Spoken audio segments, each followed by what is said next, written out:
জন্ম তারিখ অনুযায়ী ধাতু ধারণ করলে মিলবে সাফল্য, জীবনে আসবে সুখ শান্তি। তবে সোনা, রূপো না তামা, কোনটি আপনার জন্য শুভ?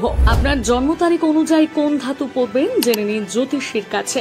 জ্যোতিষীদের কাছে গিয়ে গ্রহ বা নক্ষত্র বিচার করে নানা রকম ধাতু ধারণ করেন তো অনেকেই, কিন্তু তাতেও মাঝে মধ্যে সাফল্য যেন অধরাই থেকে যায়। কিন্তু জন্ম তারিখ অনুযায়ী ধাতু ধারণ করলে ভাগ্যে উন্নতি ঘটে। জ্যোতিষ মতে মূলাঙ্ক বা জন্ম নম্বর অনুযায়ী ধাতু পড়লে ভাগ্য পাল্টাতে পারা যায়। কোন মূলাঙ্কের জাতকদের কোন ধাতু পরা উচিত জেনে নিন এই প্রতিবেদনে। কোন মাসের 1, 10, 19, 28 তারিখে জন্মগ্রহণ করলে সেই জাতক জাতিকাদের মূলাঙ্ক 1। এই মূলাঙ্কের জাতকদের শুভ ধাতু হলো সোনা। সংখ্যা জ্যোতিষ অনুযায়ী ফেব্রুয়ারি, এপ্রিল বা অগস্ট মাসে সংখ্যা 1 এর প্রতিনিধিত্ব করে। তাই এই মাসে জন্মগ্রহণকারী জাতকরা সোনা পরে সৌভাগ্য বৃদ্ধি করতে পারেন। যে কোনো মাসের 2, 11, 20 তারিখে জন্মগ্রহণ করলে আপনার মূলাঙ্ক হবে 2। আবার সংখ্যা জ্যোতিষ মতে মে ও জুলাই মাসে প্রতিনিধি করো এই মূলাঙ্ক। রূপো এই জাতকদের জন্য শুভ। অতএব উল্লেখিত তারিখ ও মাসে জন্মগ্রহণ করে থাকলে জাতক জাতিকারা রূপো পড়তে পারেন। কোন মাসের 3, 12, 21 তারিখ এবং মার্চ ও ডিসেম্বর মাসটি এই মূলাঙ্কের প্রতিনিধিত্ব করে। এই মূলাঙ্কের জাতকদের শুভ ধাতু হলো টিন। 4, 13, 22, 31 তারিখে জন্মগ্রহণকারী ব্যক্তিদের মূলাঙ্ক হলো 4।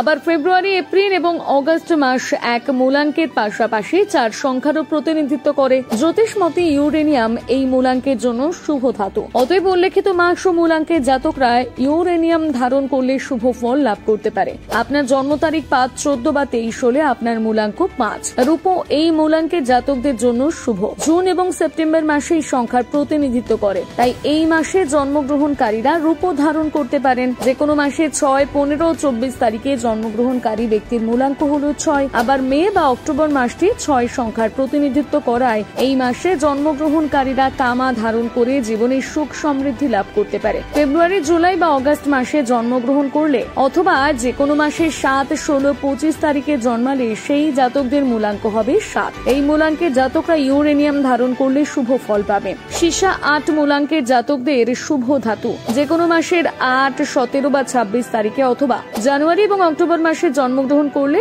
এই ধারণ সুফল হতে পারে। যে কোনো মাসের 9, 18, 27 তারিখে জন্মগ্রহণকারী জাতকদের মূলাঙ্ক হলো 9। লোহা ধারণ করা শুভ হতে পারে এই মূলাঙ্কের জাতক জাতিকাদের জন্য। অন্যদিকে এপ্রিল ও নভেম্বর মাসে প্রতিনিধিত্ব করে এই 9 সংখ্যাটি। অতএব এর মধ্যে কোনো একটি মাসে জন্মগ্রহণ করলে লোহা ধারণ করলে জীবনে সুখের জোয়ার আসবে।